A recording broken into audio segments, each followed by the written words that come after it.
Hey everyone, in this video we're going to take a little bit deeper look at the Mudbox Applink connection plugin for 3D Coat.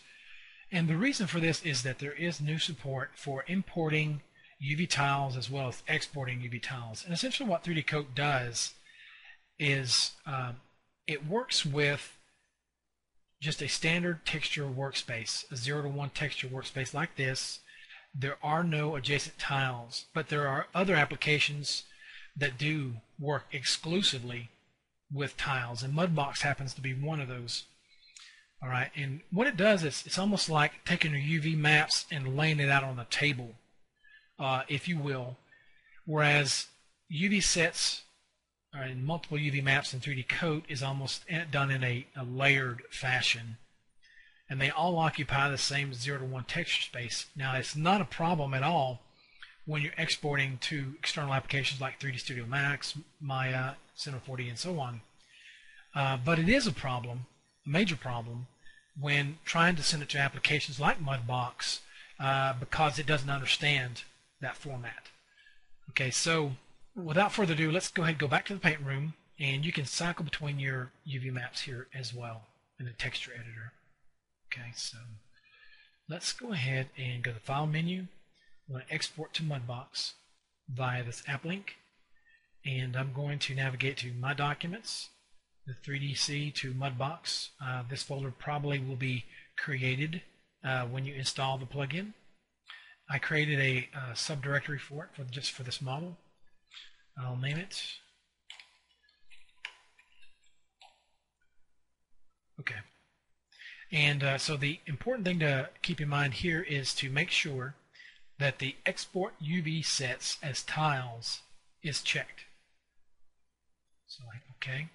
So essentially 3D Coat converts the UV sets into tiles on export if you choose, and if you want to import a file that has UV tiles, it will convert it to UV sets. Let's go on over to Mudbox, go to the File menu, Send to 3D Coat. So this is where your app link resides.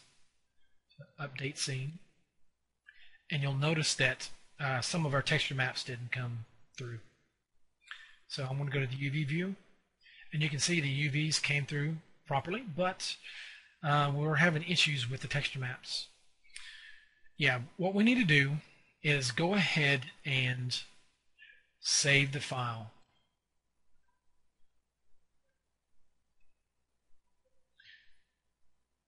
Okay. So you'll see what I'm talking about here. You see all these black image thumbnails here? And what I need to do is replace these with these other files. But I'm going to have to name them in accordance with this naming protocol here.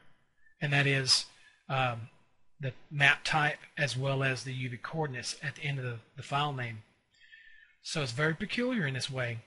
And I'm going to go ahead and pause while I copy the names from this folder to these.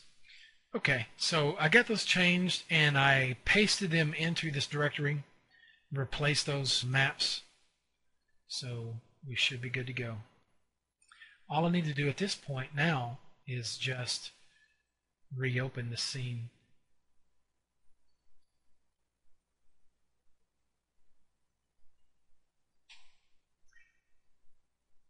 Okay, and you can see that they came through properly.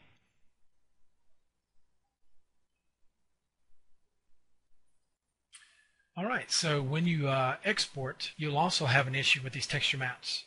They will not come through. Your UV maps will, but again, with the texture maps, you'll have to go here to the Textures menu, import all the diffuse maps, all the specular maps, and all the normal maps. Okay. We apologize for all the inconvenience that you may have to endure, and we'll try to see if we can rectify this further. But just for now, we wanted to give a heads up for anyone that has to go through this workflow. So thank you very much for watching.